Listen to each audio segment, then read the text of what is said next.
Hello everyone, आज की video में बात करेंगे फ्यूचर सिंपल टेंस के बारे में। तो चलिए वीडियो की शुरुआत करते हैं। सबसे पहले बात करते हैं पहचान की। देखिए, अगर किसी भी सेंटेंस के लास्ट में गा, गे, गी इन तीनों में से कोई सा भी एक वर्ड आता है तो समझ लेना कि वह सेंटेंस फ्यूचर सिंपल का होगा।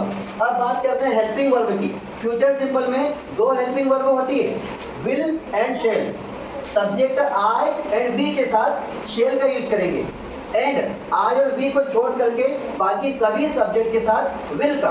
यहाँ पर सिंगुलर प्लस से मतलब नहीं है, सिर्फ आई एंड वी के साथ शेल और बाकी सभी के साथ, चाहे वो सिंगुलर हो या प्लुरल हो, क्या यूज करेंगे? विल।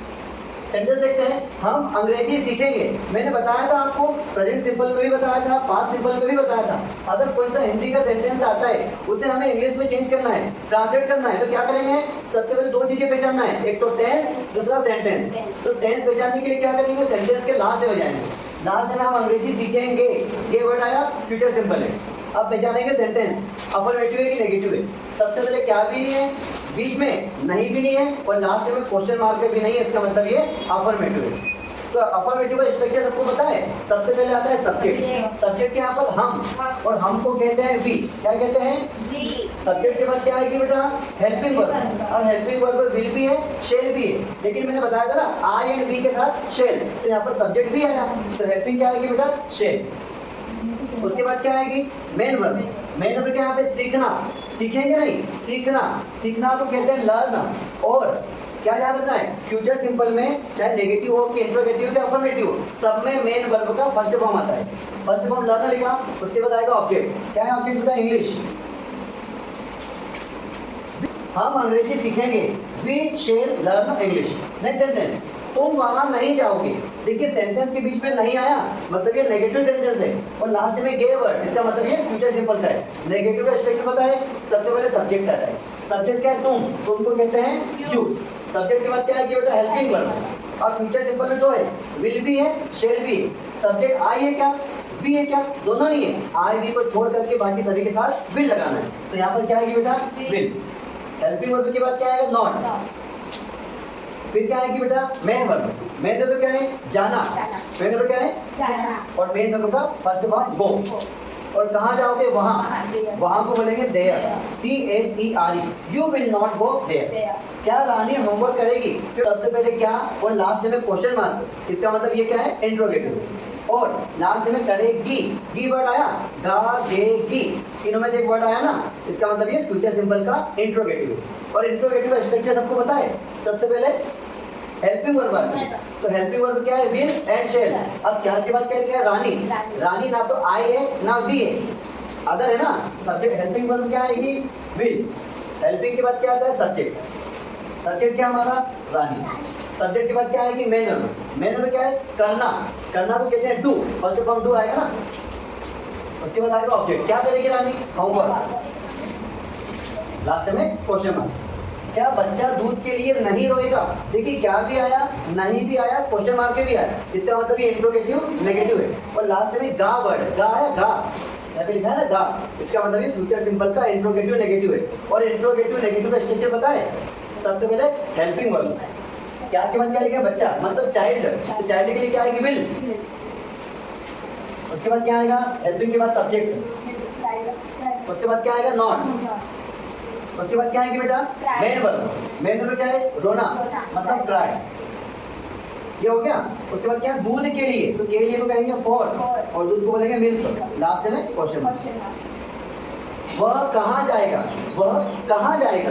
देखिए लास्ट में गा वर्ड, इसका मतलब ये फ्यूचर सिंपल है। अब बीच में क्या है? कहाँ। मैंने बताया था ना, कब, क्यों, क्या, कहाँ, ऐसे शब्द कहाँ सेंटेंस के बीच में आए तो डबल इंट्रोगेटिव, मतलब WH वाला। तो WH का स्ट्रक्चर सबको पता है। सबसे पहले क्या आता है? WH word. क्या है? कहाँ। कहाँ को कहेंगे वेयर, तो WHERE, वेयर लिखा हमने, वेयर। WH वर्ड के बाद क्या आएगी? Helping verb. Helping verb will and shall आती है। सब्जेक्ट क्या हमारा? वह, मतलब ही, तो ही के साथ क्या आएगी? विल। उसके बाद क्या आएगा? Subject, where will he. अब क्या आएगी बेटा? Main verb. मेन वर्ब क्या है? जाना। जाना को कहेंगे गो। वेयर विल ही गो।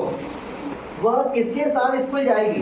देखो सेंटेंस के बीच में क्या लिखा? किसके साथ। ऐसे शब्द कहाँ है? क्या, कब, क्यों, कैसे, किसके साथ, कहाँ। वो क्या मानेगा WH वर्ड, मतलब डबल इंट्रोगेटिव। तो डबल इंट्रोगेटिव का स्ट्रक्चर क्या होता है? सबसे पहले WH वर्ड, किसके साथ तो कहते हैं with whom, with whom। WH word के बाद क्या आएगी बेटा? हेल्पिंग वर्ब, विल भी है, शेल भी है। सब्जेक्ट क्या है हमारा? वह, मतलब शी के साथ क्या आएगी बेटा? विल। उसके बाद क्या आएगा? सब्जेक्ट। उसके बाद क्या आएगी? Main verb. मेन वर्ब क्या है? जाना, मतलब गो। कहाँ जाएगी? School, go to school. और लास्ट में question mark. With whom will she go to school? कौन अंग्रेजी सिखाएगा? हु को क्या मानते हैं? सब्जेक्ट मानते हैं अपन, ठीक है। तो कौन के लिए क्या आएगा बेटा? हु। सब्जेक्ट के बाद क्या आती है? Helping verb. हु ना तो आई है ना भी है, तो हेल्पिंग क्या आएगी? Will. Who will.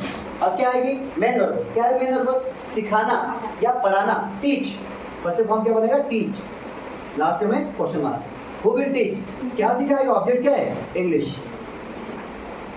Who will teach English. आपसे कौन बात करेगा? यहाँ पर गायब कौन है? डिसअपियर कौन है? यहाँ पे गायब कौन है? काम करने वाला गायब है, सब्जेक्ट गायब है। तो सब्जेक्ट गायब मतलब कौन के लिए क्या आएगा? हु। सब्जेक्ट के बाद क्या आएगी? Helping verb, will. अब क्या आएगी बेटा? Main verb. मेन वर्ब क्या है? यहाँ पे बात करना।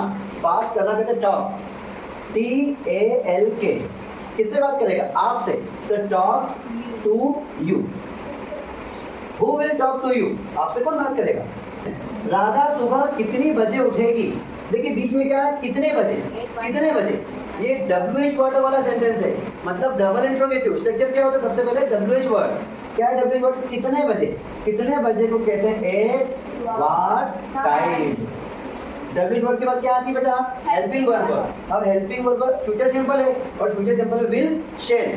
अब उसके साथ क्या आएगी? सब्जेक्ट क्या है हमारा? राधा। और राधा के साथ क्या आएगी? विल। उसके बाद क्या आएगा?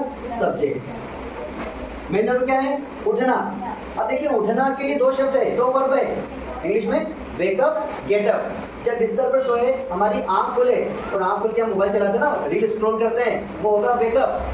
तो वो के बिस्तर से अलग हो गए ना, वो होगा गेटअप। जब बिस्तर पर सोए, हमारी आंख खुले तो वेकअप, और बिस्तर बेड पर से अलग हो जाए तो वो होगा गेटअप। यहाँ पर क्या लिखेंगे? Getup, getup. और क्या लिखा? सुबह, in the morning. At what time will Radha get up in the morning? Question mark. Rathore sir अंग्रेजी पढ़ाने के लिए कब आएंगे? इसका आपको इंग्लिश में ट्रांसलेट करना है, और आप सभी को भी, ठीक? कमेंट में जरूर बताएं।